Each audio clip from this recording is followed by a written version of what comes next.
মুরব্বীদেরকে তাজিম করা আমরা ভুলে গেছি, মুরব্বীদেরকে সম্মান করা আমরা ভুলে গেছি। আপনারা ফেসবুকে দেখছেন বিরাট তুলফাল চলতেছে।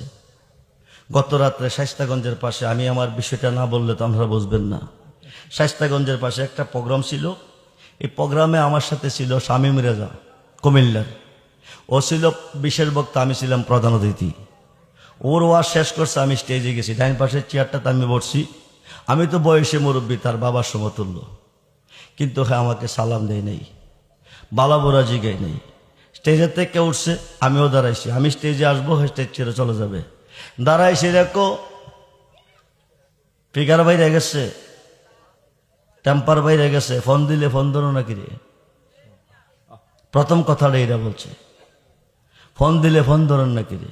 মুরব্বী মানুষ, অগুমজগর করি, একসময় মোবাইল বন্ধ থাকে, একসময় খোলা থাকে, একসময় ফোন ধরতে পারে, একসময় ধরতে পারি না। সমস্যা কি? আমার আম্মা অসুস্থ। আপনি বলছেন আমি মিথ্যা বলছি। তোমার আম্মা অসুস্থ, তোমার বাড়ি কুমিল্লা, আমার বাড়ি ব্রাহ্মণবাড়িয়া। তোমার আম্মা সুস্থ না অসুস্থ এটা তো আমি জানি না, আমি তোমার আম্মার ব্যাপারে মিথ্যা বলবো কেন? এই কথাটা কইয়াই বলতেছে, আমার সামনে সূরা ফাতিহাটা শুদ্ধ করে পড়তে পারবেন নি, 3 বার বলছে, কথাটা 3 বার বলছে। তার সাথে আমার কোনো ঝগড়া নাই, মারামারি নাই, সম্পদ নিয়ে কোনো লেনদেন নাই। এভাবে কথা, কোনো প্রয়োজন যদি হয়ে থাকে প্রাইভেটে কথা বলতে পারতো, ঘরে বসায় বলতে পারতো, আমাকে ঘরে গিয়ে বলতে পারতো, হাজার কথা বলতো, কোনো সমস্যা ছিল না। স্টেজে দাঁড়ায় যদি সে বলতে পারে, স্টেজে দাঁড়ায় যদি বলতে পারে আমার সামনে আপনি সূরা ফাতিহাটা শুদ্ধ করে পড়তে পারবেন, 3 বার বলছে, তখন আমি তার একটা তাৎপর্য দিছি, শাসনমূলক। আজকে আমি মুরব্বী, আমার সাথে বেয়াদবি করছে, কালকে আরেকজনের সাথে করবে। এই ধরনের বেয়াদবি যদি মুরব্বীদের সাথে করে, এইসব বক্তার ওয়াজ দিয়ে কি মানুষ হেদায়েত পাবে? এই মেয়ে 9 লক্ষ বৎসরের বন্দেগী বাদ গেছে একটা সেজদা না দেওয়ার কারণে। কয়টা সেজদা? এটা নিয়ে তুলফাল চলতেছে ফেসবুকে অবস্থা। একটা ভিডিও ছাড়ছে, আরেকটা ভিডিও, মূল ভিডিওটা পরে ছাড়া হয়েছে। যে ব্যবহারগুলি আমার সাথে করছে, আপনারা ভিডিওটা দেখলে পাইবেন, আপনারা রায় দিবেন কি করা যায়। এই ধরনের বেয়াদবি যদি করে, আমি তারে মারি নাই, শাসনমূলক, আমি মুরব্বী হিসাবে তার বাবার বয়সের সমতুল্য, তার জন্য এই ধরনের বেয়াদবি না করে আমি শাসনমূলক তার একটা চোর দিছি। আল্লাহ যেন আমাদেরকে সকলকে, মুরব্বীদেরকে সম্মান করার তৌফিক দান করে, বলুন আমিন। যাকে যতটুকু ইজ্জত দেওয়ার ততটুকু ইজ্জত দেওয়ার তৌফিক দান করে, বলুন আমিন। এই হলো এই সমস্যা, অন্য কোনো সমস্যা না। এই সমস্যাটা হলো এইটা। তবে আল্লাহকে ভয় করবেন, নবীকে ভালোবাসবেন, 5 ওয়াক্ত নামাজ পড়বেন, ওলি আল্লাহর পক্ষে থাকবেন। যারা এখনো মুরিদ খন নাই, মুরিদ হইতে হবে নি, মুরিদ লাগবে নিও। মিশকাত এবং মুসলিম শরীফের হাদিস, নারী পুরুষ সকলকে মুরিদ হইতে হবে, নারী পুরুষ সকলকে মুরিদ হইতে হবে। মিশকাত এবং মুসলিম শরীফের হাদিস। মুরিদ না হইয়া মারা গেছেন, হাসরের মাঠে জাকিলিয়াতের মধ্যে দাঁড়াবেন, জান্নাত দূরের কথা বারিন্দ হইতেন না। যাদের পীর নাই তার পীর হলো শয়তান। 4 তরিকার পীরের খাতে খাত দিয়ে বায়াত হয়ে যান, আপনি ইন্তেকাল করবেন, সবাই চলে যাবে, বিসমিল্লাহ ওয়ালা মিল্লাতে রাসূলকে সারবে, নবীজি কবরে থেকে আপনাকে কুলে নিবে, সিনা মুবারকের সঙ্গে জড়িয়ে ধরবে, যতক্ষণ পর্যন্ত নুরানি বিছনা কবরে না বিছাবে ততক্ষণ পর্যন্ত আপনাকে কুলে রাখবে, সারবে না। যে নবী যাকে কোলে নিবে তার কবরে কোনো প্রশ্ন নাই। ইন্নাল্লাযীনা ইউবাইয়ুনাকা ইন্নামা ইউবাইয়ুনাল্লাহ ইয়াদুল্লাহি ফাওকা আইদিহিম। আরব দেশে হুদাইবিয়া নামক স্থানে সূরা ফাতিহার 10 নম্বর আয়াতে প্রমাণ।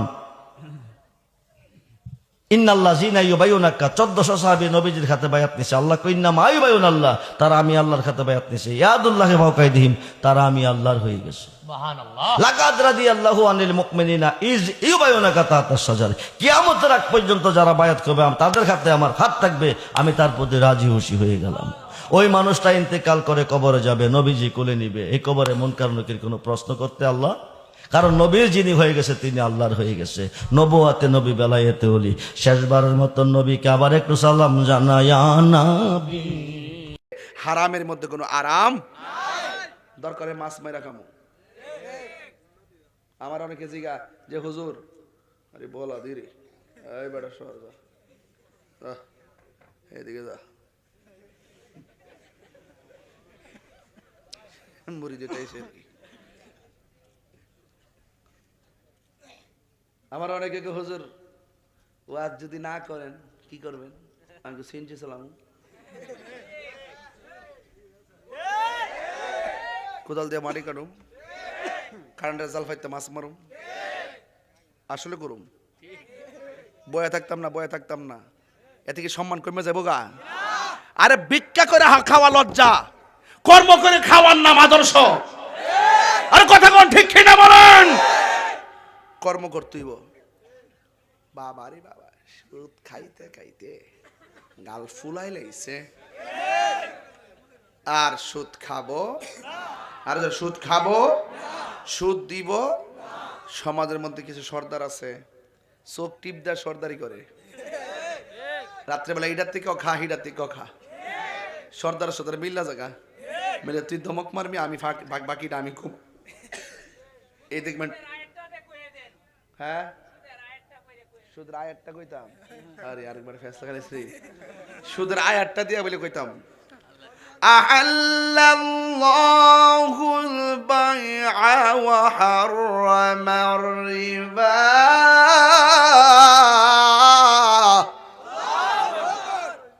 বুঝিনি পাগলা, তুমি যেই চালাকু আমার আটকে বেলা লেগে কইছিলা যে আমার মনে আসেনি। পাগলা যাই কিছু তুমি একটা সুদখোর বাজি কোটি টাকার মালিক হতে পারে, বাট মসজিদের সভাপতি হওয়ার যোগ্যতা তার নাই। আমার ফুলাফান্ডি কই? ফুলাফান্ডি আসেনি? তোমরা যদি একটা হও, তোমরা সব সতর্ক থাকতে হবে। টেহা আছে, ওই বেটা বালা কথা কইছে, এই বেটা টেহা আছে, এবার শুধু খাক আর ঘুষে খা। টেহা আছে, এবার আব্বাটা কেনা বানা। কথা কোন ঠিক না বেঠে? একটা দুর্গ গড়ে তুলবে সমাজের ভিতরে। হ্যাঁ, সাবধান, আমরা হারাম খাবো, আমরা হারাম খাবো, ঘুষ দিব, ঘুষ নিব। আর রাশি ওয়াল মুরতাশি কিলাহুমা ফিন্নার, যে ঘুষ খাইব, যে ঘুষ দিব, দুটোটাই জাহান্নামের আগুনে জ্বলবে। কথা বলেন ঠিক না বেঠে?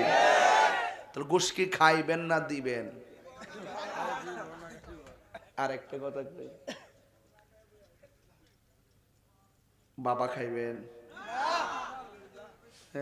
সাফা সাফা বাইঙ্গা রয়েছে গো। আরে সাফা সাফা বাইঙ্গা কি একটা অবস্থা। সাবধান, বড়ি চলবে না, ট্যাবলেট চলবে না, ইয়াবা চলবে না, ফেন্সি চলবে না, গাঞ্জা চলবে না, সুদ চলবে না, ঘুষ চলবে না, জিকির চলবে।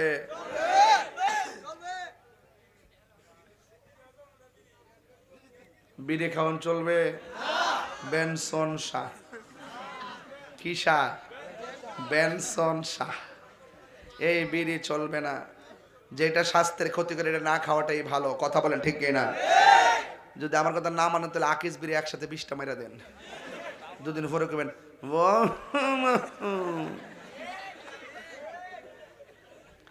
যেটা স্বাস্থ্যের ক্ষতি করে এটা খাওয়া যাবে। বুঝতে পারছেন? হালাল হারাম পরে কর না, তবে যেটা স্বাস্থ্যের ক্ষতি করে সেটা খাওয়া যাবে। সিগারেটের ফেকারে লেখা আছে, ধূমপান মৃত্যু ঘটায়, ধূমপান ক্যান্সারের ঝুঁকি, ধূমপান হৃদরোগের কারণ, ধূমপান স্বাস্থ্যের জন্য ক্ষতিকর, ধূমপান মৃত্যু ঘটায়। এরপরে দেখ কেউ খা, কোম্পানিওয়ালার দোষ কি? বেড়া তো লিখি দিস, আমারটা বালা না, আপনি খান কিনলে বেড়ার দোষটা কি তার?